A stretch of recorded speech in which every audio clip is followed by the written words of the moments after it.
All. हम लोग आज सेल चैप्टर शुरू कर रहे हैं। सेल जो कि हमारा फंडामेंटल यूनिट है। आप जूनियर क्लासेस से पढ़ते आ रहे हैं बच्चों कि सेल हमारी बॉडी की बेसिक एक्टिविटीज़ को कंट्रोल करता है, राइट। मतलब अगर हमारा सेल वर्किंग मोड में न हो, काम नहीं कर पाता हो, तो डेफिनेटली हमारी बॉडी के कई सारे फंक्शंस हैम्पर हो जाएंगे, कई सारे फंक्शंस स्टॉप हो जाएंगे, राइट। इसीलिए हम सेल को स्टडी कर रहे हैं। सेल की स्टडी को सेल बायोलॉजी बोलते हैं, राइट। इसे हम साइटोलॉजी भी बोलते हैं। तो study of cell and cell organelles is known as cytology. तो चलिए आज हम वहीं से शुरुआत कर रहे हैं। हम सेल के ही बारे में डिस्कस करेंगे कि सेल बेसिकली होता क्या है। तो देखिए, आप लोगों ने बहुत जूनियर क्लासेस से ये कॉन्सेप्ट पढ़ा हुआ है कि सेल हमारा एक फंडामेंटल यूनिट है, स्ट्रक्चरल यूनिट है एंड फंक्शनल यूनिट है, राइट। मतलब सेल आपकी बॉडी की सारी एक्टिविटीज़ कंट्रोल कर रहा है। तो इसीलिए हम सेल को स्ट्रक्चरल यूनिट और फंक्शनल यूनिट भी बोलते हैं। मतलब सेल के बिना आपकी बॉडी का कोई भी काम पॉसिबल नहीं है। सपोज नॉर्मल मेटाबॉलिज्म की मैं बात करूं, राइट। आप लोगों को पता है नॉर्मल मेटाबॉलिज्म क्या होता है। नॉर्मल मेटाबॉलिज्म का मतलब होता है सम ऑफ कैटाबॉलिज्म एंड एनाबॉलिज्म। मतलब चीज़ों को ब्रेक करना और चीज़ों को जोड़ना, उसे हम बोलते हैं मेटाबॉलिज्म। ब्रेक करना मतलब कैटा और जोड़ना मतलब एना। मैं एक बहुत छोटा सा एग्जाम्पल देती हूँ। जैसे आपके डाइजेस्टिव सिस्टम में प्रोसेस होती हैं डाइजेशन की, ओके। आपने प्रोटीन कंज्यूम किया, ये प्रोटीन किस में ब्रेक होता है बच्चों? अमीनो एसिड्स में। तो प्रोटीन का अमीनो एसिड्स में स्प्लिट होना, टूटना, ब्रेक होना इज़ नोन एज कैटाबॉलिज्म। मतलब breaking down of complex substances is known as catabolism. वहीं पे आप चीज़ों को जोड़ना शुरू कर दें, कंबाइन करना शुरू कर दें, तो वो क्या बन जाएगा? एनाबॉलिज्म। तो कंबाइनिंग, फिर से एक बहुत कॉमन एग्जाम्पल आप रिलेट कर पाएंगे आसानी से। अमीनो एसिड्स को ज्वाइन करके प्रोटीन्स का फॉर्म देना, प्रोटीन्स में कन्वर्ट कर देना, इसे हम क्या बोलते हैं? एनाबॉलिज्म। तो कैटाबॉलिज्म और एनाबॉलिज्म, इन दोनों को जब आप जोड़ देंगे, मिला देंगे, तो उसे हम क्या बोलेंगे? मेटाबॉलिज्म। ये पूरा मेटाबॉलिज्म कौन कंडक्ट कर रहा है? आपका सेल, राइट। इसीलिए हमने सेल को फंक्शनल यूनिट बोला, ओके। सेल को फंक्शनल यूनिट बोला, लेकिन हमने सेल को स्ट्रक्चरल यूनिट भी बोला है। तो भाई ऐसा क्या है जो आपके सेल को स्ट्रक्चरल यूनिट बना रहा है? तो ज़रा सोच के देखिए, क्या हमारे आसपास जो वॉल्स बनी हुई हैं ये ब्रिक्स की बनी हुई हैं? Yes of course. पूरी दीवार बनाने के लिए हमें छोटी छोटी सी ब्रिक्स को यूज़ करना पड़ा और उन्हें जॉइन करके हमने एक पूरा वॉल, एक पूरा रूम तैयार कर लिया, इज़न्ट इट? सिमिलरली आपकी बॉडी में भी बहुत छोटी छोटी सी यूनिट्स हैं और इन छोटी छोटी सी यूनिट्स को हम सेल बोलते हैं।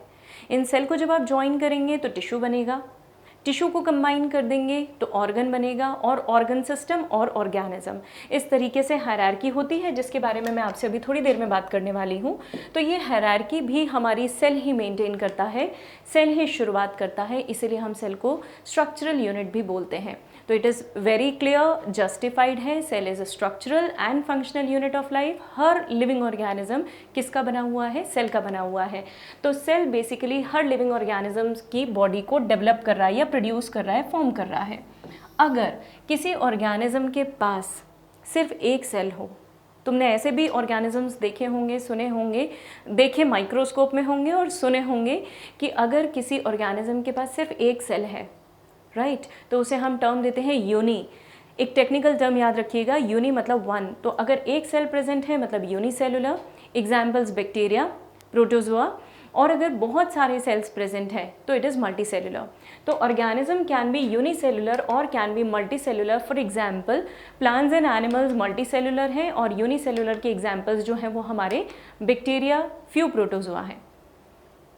Protozoa, all protozoa, because protozoa, bacteria, ये सब प्रिमिटिव ऑर्गेनिजम्स की कैटेगरी में आते हैं। चलिए अब हम बात कर लेते हैं हिस्ट्री ऑफ सेल। भाई ये बहुत इंपॉर्टेंट हो जाता है बेटा कि सेल का डेवलपमेंट हमने या उसके बारे में जानने की प्रोसेस हमने कैसे शुरू की। हमने बहुत सारे एफर्ट्स डाले। सबसे पहला एफर्ट डाला था रॉबर्ट हुक ने। ओके, रॉबर्ट हुक ने सेल की डिस्कवरी सबसे पहले की थी and it was discovered in the tissue, in a dead tissue called as cork.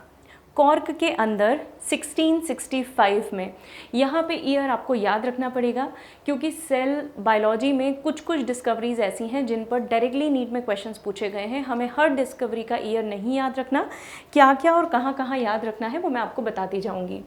तो यहाँ ज़रूर याद रखेंगे आप, 1665 में रॉबर्ट हुक ने कॉर्क सेल्स को ऑब्जर्व किया था। ये कॉर्क ओक ट्री में उन्होंने ऑब्जर्व किया था। हम इसे कर्क्यूरा ओक बोलते हैं, you can commonly call it as oak. Oak tree के अंदर जब रॉबर्ट हुक ने सेल्स को ऑब्जर्व किया था तो कुछ इस तरीके से उन्हें सेल्स का स्ट्रक्चर दिखाई दिया था। देखिए ज़रा आप, राइट। अब अगर आप नोटिस कर रहे हैं तो इस सेल में कहीं पर भी न्यूक्लियस प्रेजेंट नहीं है। Consider it to be complete cell. इस सेल में कहीं पर भी न्यूक्लियस नहीं है, isn't it? तो अगर न्यूक्लियस नहीं होगा तो क्या मुझे सेल को डेड बोल देना चाहिए? Yes, of course. अगर किसी सेल के अंदर न्यूक्लियस नहीं है, the cell devoid of nucleus is considered to be dead. This is dead. ये डेड टिश्यू है बेसिकली, और इसके जो सेल्स हैं इन्हें कंपेयर किया गया विद द सेल्स और with the compartments of bee hive. भाई मधुमक्खी का छत्ता अगर आप देख लेना तो आपको समझ में आएगा कि उनके अंदर भी कुछ रेगुलर कंपार्टमेंट्स होते हैं, ठीक उसी तरह जिस तरह मैंने आपको बना के बताए हैं। ये रेगुलर डायमेंशन के कंपार्टमेंट्स हैं। इन कंपार्टमेंट्स से मिलता जुलता स्ट्रक्चर कॉर्क में देखा गया था रॉबर्ट हुक के द्वारा।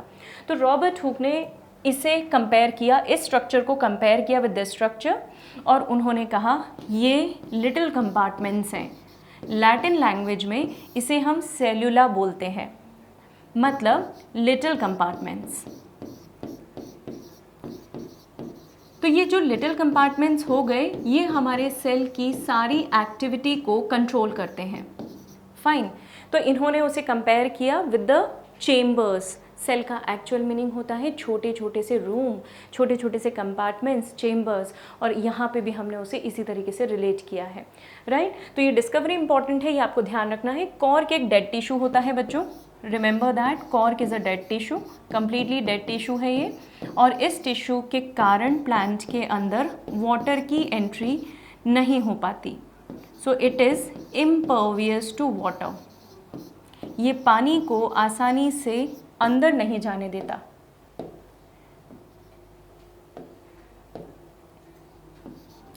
So it is impervious to water, it's a dead tissue, and the structure was discovered in the year 1665, and later on Robert Hooke ने इस स्ट्रक्चर को एक पब्लिकेशन में प्रेजेंट किया, क्योंकि उस समय हम सेल के बारे में कुछ भी नहीं जानते थे, तो this was the most important discovery.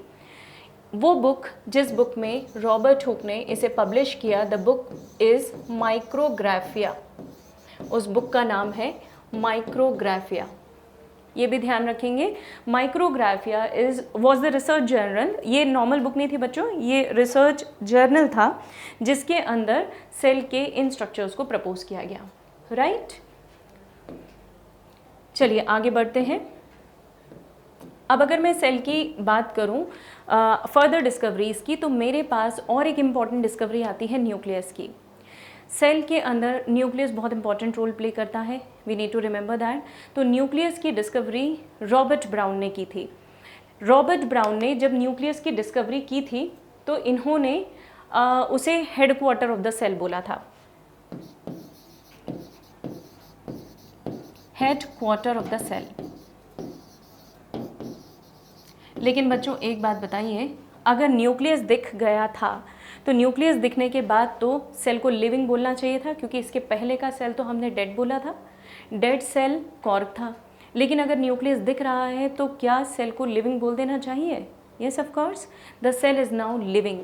तो ये जो डिस्कवरी थी, इस डिस्कवरी के पहले हमारे दूसरे साइंटिस्ट एंटोन वैन लीeuwenhoek ने 1831 में हमें लाइव सेल या लिविंग सेल के बारे में बता दिया था कि कुछ सेल्स लिविंग भी होते हैं।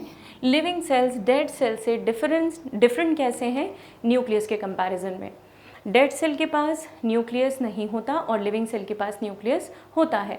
तो जो हमारे एंटोन वैन लीeuwenhoek थे, उन्होंने पॉन्ड वाटर को स्टडी किया था और वहाँ पे उन्होंने प्रोटोजोआ सबसे पहले ऑब्जर्व किए थे बच्चों। इसके बाद उन्होंने और कई सेल्स को स्टडी किया था, उन्होंने ब्लड सेल्स को भी स्टडी किया था, उन्होंने स्पर्मेटोजोआ भी स्टडी किए थे। लेटर ऑन उन्होंने काफ़ी सेल्स को स्टडी करके उनके स्ट्रक्चर को प्रपोज किया था। मीनवाइल रॉबर्ट ब्राउन ने भी न्यूक्लियस की डिस्कवरी कर दी थी और न्यूक्लियस की डिस्कवरी के बाद हमें न्यूक्लियस के स्ट्रक्चर पे फेथ आने लगा, हमें समझ में आने लगा कि न्यूक्लियस काम कैसे करता है, राइट। तो चलिए हम कुछ आगे के डिस्कवरीज को भी फटाफट देख लेते हैं। सेल के अंदर एक लिक्विड कंपोनेंट होता है जिसे हम प्रोटोप्लाज्म बोलते हैं। ये protoplasm basically is a combination of cytoplasm and nucleoplasm. अगर आप सेल को देखेंगे तो सेल के अंदर एक लिक्विड कंपोनेंट होता है। ये रहा मेरा सेल। इस सेल के अंदर एक लिक्विड कंपोनेंट है जिसे हम साइटोप्लाज्म बोलते हैं और यहाँ पे एक न्यूक्लियस है जिसके अंदर के लिक्विड कंपोनेंट को हम न्यूक्लियोप्लाज्म बोलते हैं। तो साइटोप्लाज्म और न्यूक्लियोप्लाज्म इन दोनों के कॉम्बिनेशन को हम प्रोटोप्लाज्म बोलते हैं।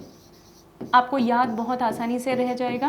प्रोटोप्लाज्म ये टर्म पुरकिंजे ने दी थी, J Purkinje, P for protoplasm and P for Purkinje. तो प्रोटोप्लाज्म वो एरिया है, वो जगह है जहाँ पे सेल की सारी एक्टिविटीज़ कंट्रोल होती हैं, जहाँ पे सेल बहुत सारे रोल प्ले करता है। 1931 में नॉल एंड रुस्का, ये दोनों साइंटिस्ट ने एक बहुत ही डेवलप टेक्निक हमारे सामने प्रेजेंट की थी and the technique is electron microscope. तो इलेक्ट्रॉन माइक्रोस्कोप एक बहुत ही इम्प्रूव्ड माइक्रोस्कोप है, इनफैक्ट मोस्ट एडवांस्ड माइक्रोस्कोप है, जिसमें हम सेल्स के basic structure, even cell organelles के भी स्ट्रक्चर्स को ऑब्जर्व कर सकते थे। भाई पहले तो जब रॉबर्ट हुक ने सेल्स को डिस्कवर किया था ना बच्चों, तो उन्होंने सिंपल माइक्रोस्कोप में किया था। It was just a simple microscope. Gradually जब माइक्रोस्कोप्स में एडवांसमेंट्स होने लगे, हम लेंसेज के बहुत अलग अलग कॉम्बिनेशंस यूज़ करने लगे, तो हमें एडवांस माइक्रोस्कोप मिलते गए and one of them is electron microscope.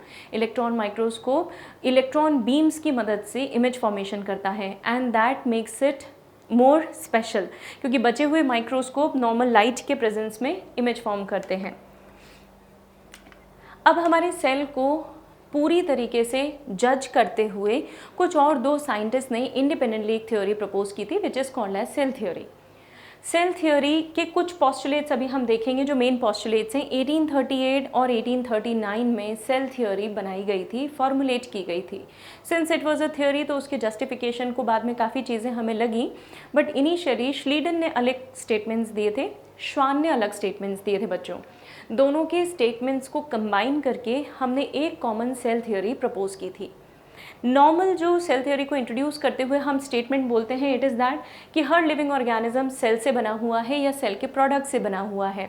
Cell के प्रोडक्ट्स मतलब जैसे सेल प्रोटीन बनाएगा, सेल एंजाइम्स बनाएगा, हार्मोन्स बनाएगा, प्रोटीन से मेम्ब्रेन्स बनेंगी, सेल लिपिड बनाएगा, लिपिड भी मेम्ब्रेन बनाएगा। तो ऐसे बहुत सारी चीज़ें आपका सेल फॉर्म करता है। सेल थ्योरी के कुछ स्टेटमेंट्स हम देख लेते हैं।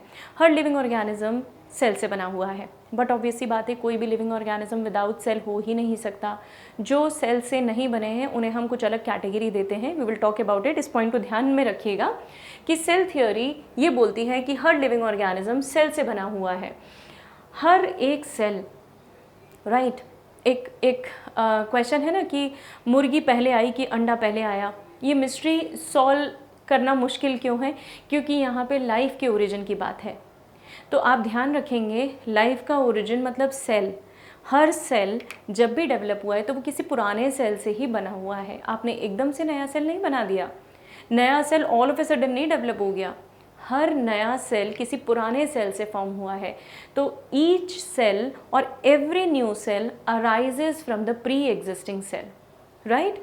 Cell controls all the metabolic activities and all the fundamental structures are prepared by, or rather all the cells have fundamental same structure. This is what is cell theory. 1855 में Rudolf वर्चो ने एक statement और add किया था इसमें, उन्होंने cell theory को modify किया था और एक लैटिन लैंग्वेज का स्टेटमेंट है। लैटिन लैंग्वेज हमारी साइंटिफिक लैंग्वेज है, रिमेंबर इंग्लिश फॉर्मल लैंग्वेज है, लैटिन लैंग्वेज है साइंटिफिक लैंग्वेज। तो he said omnis cellula e cellula, मतलब each cell arises from the pre existing cell, that is what is the meaning of omnis cellula e cellula. लेकिन यहाँ सबसे important चीज़, कुछ organisms ऐसे हैं बच्चों जो सेल नहीं है, राइट सेल नहीं है तो उनके पास सेल ऑर्गेनल्स नहीं होंगे, सेल ऑर्गेनल्स नहीं होंगे तो न्यूक्लियस भी नहीं होगा। Are you getting? हम बहुत इंपॉर्टेंट पार्ट के बारे में डिस्कस कर रहे हैं बच्चों, ध्यान दीजिएगा। कोई भी अगर ऑर्गेनिज्म के पास सेल नहीं है तो हम उसे लिविंग नहीं कंसिडर करते। और सेल थ्योरी का तो पहला ही स्टेटमेंट था कि हर लिविंग ऑर्गेनिज्म सेल से बनाया हुआ है, तो यहाँ तो हम बात ही कुछ अलग कर रहे हैं। कुछ ऑर्गेनिजम्स ऐसे हैं जो कि लिविंग नहीं माने जाते, जैसे virus, viroids and prions. Viruses A cellular structure है, ए सेलुलर से मेरा मतलब है जिनके पास सेल नहीं है। So these are acellular structures. ये हमेशा डिपेंड होते हैं होस्ट की बॉडी पे, चाहे वायरस हो बच्चों, चाहे वायरॉइड्स हो, चाहे प्रायॉन्स हो, ये सभी के सभी होस्ट की बॉडी पे निर्भर करते हैं, डिपेंड करते हैं। रीज़न ये होस्ट की बॉडी का मेटाबॉलिज्म यूज़ करते हैं। तो अगर होस्ट का मेटाबॉलिज्म इन्हें यूज़ करना है तो डेफिनेटली इन्हें किस पर रिलाई करना पड़ेगा? होस्ट पे ही रिलाई करना पड़ेगा, है ना। और इसीलिए बिना होस्ट के सर्वाइव नहीं कर सकते। तो हमारे पास वायरस, वायरॉइड्स एंड प्रायॉन्स कुछ ऐसे स्ट्रक्चर्स हैं जो कि होस्ट बॉडी के ऊपर हमेशा डिपेंडेंट होते हैं। इनमें से वायरस लाइक प्रोटीन्स प्रायंस हैं। These are virus like proteins, मतलब इनके पास एक स्पेशल प्रोटीन होता है और उसी प्रोटीन के बेसिस पे इनका नाम है विच इज़ कॉल्ड एज प्रायन। तो प्रायन प्रोटीन इनके पास होता है, प्रायन प्रोटीन्स, और इसी से बने हुए हैं ये ऑर्गेनिज्म। वायरस लाइक इसीलिए बोले गए क्योंकि ये मोर और लेस वायरस से सिमिलर है। ये पता है क्या करते हैं, हमारे ब्रेन में प्रोटीन्स को अलग तरीके से फोल्ड कर देते हैं और उससे डिफॉर्मिटीज़ आती हैं और उससे कुछ न्यूरोलॉजिकल डिसऑर्डर्स डेवलप होते हैं। आपको उतने डिटेल में जाने की ज़रूरत नहीं है। वायरॉइड्स ये वायरस से भी छोटे पार्टिकल्स हैं। So viroids are smaller than virus, these are smaller particle than virus.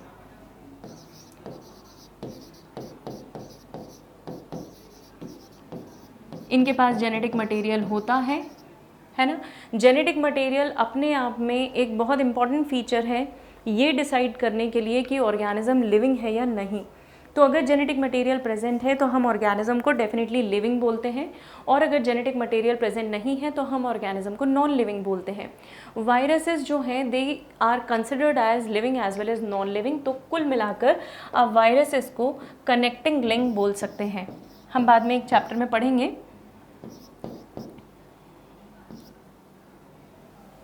Viruses are the connecting link between living and non-living.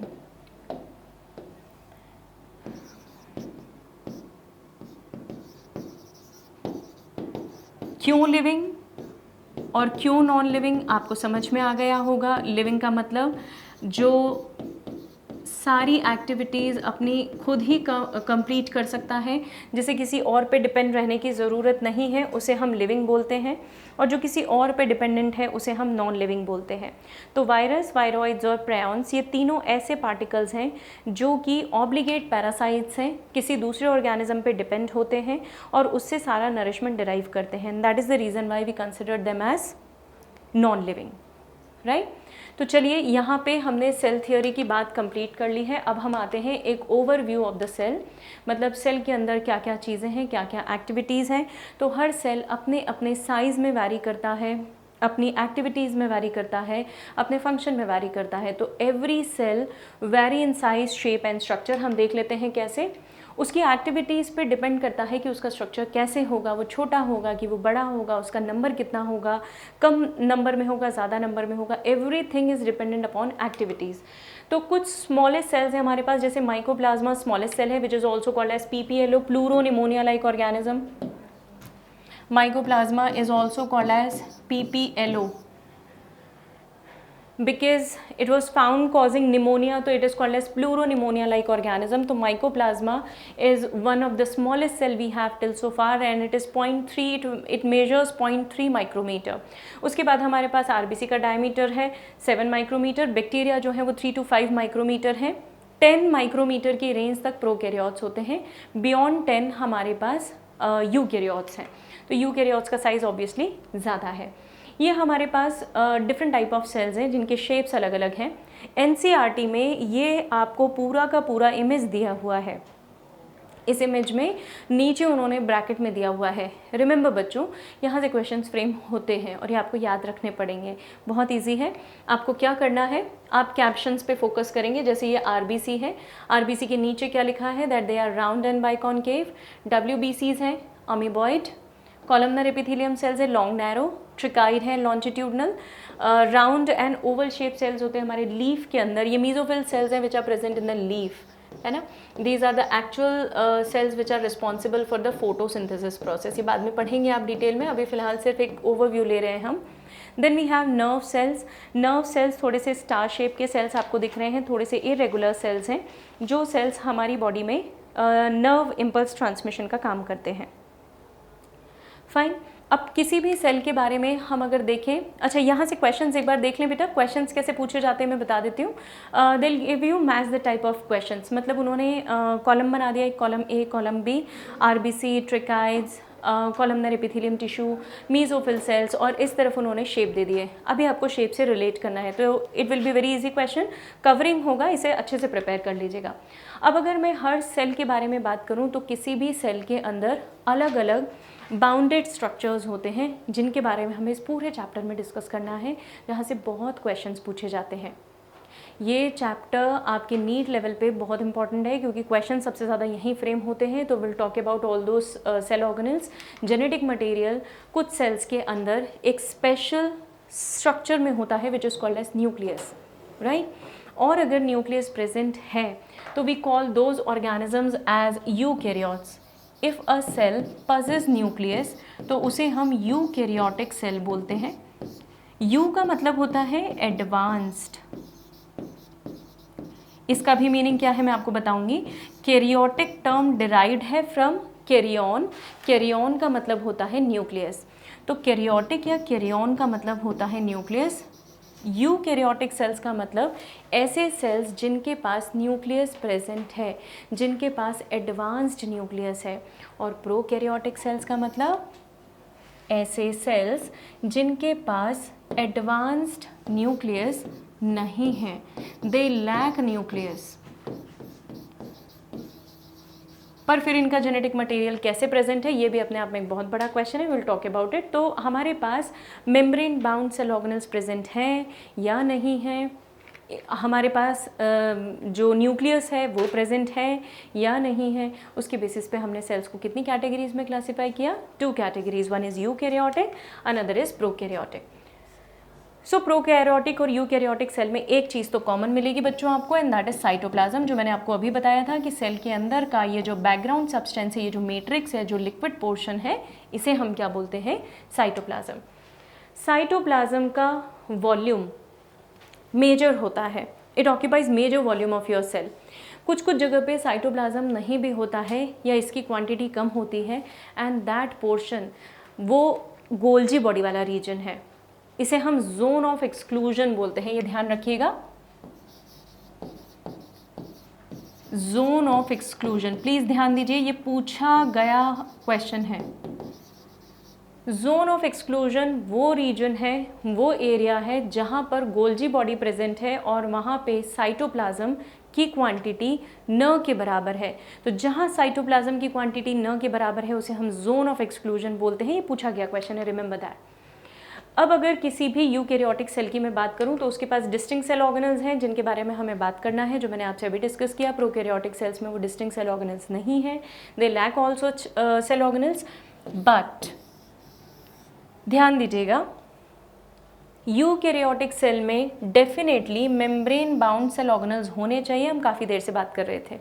लेकिन फिर भी यूकैरियोटिक सेल के पास दो चीज़ें ऐसी हैं जहाँ पर मेम्ब्रेन बाउंड सेल ऑर्गेनल्स नहीं होते हैं, लाइक राइबोसोम्स एंड सेंट्रियोल। ये दोनों मेम्ब्रेन बाउंड नहीं है बच्चों। अब फिर से मैं आपसे एक इम्पॉर्टेंट क्वेश्चन की तरफ डिस्कशन कर रही हूँ। हमारे सेल के पास तीन मेम्ब्रेन्स, तीन तरह से क्लासीफाई कर सकते हैं on the basis of membranes, तीन categories. One is single membrane, another is double membrane and another one is membrane less. तो अगर मैं मेम्ब्रेन लेस सेल ऑर्गेनल्स की बात करूं तो ribosome and centriole. Double membrane organelles की बात करूं जिनके पास टू मेम्ब्रेन्स हैं तो it is plastid and mitochondria.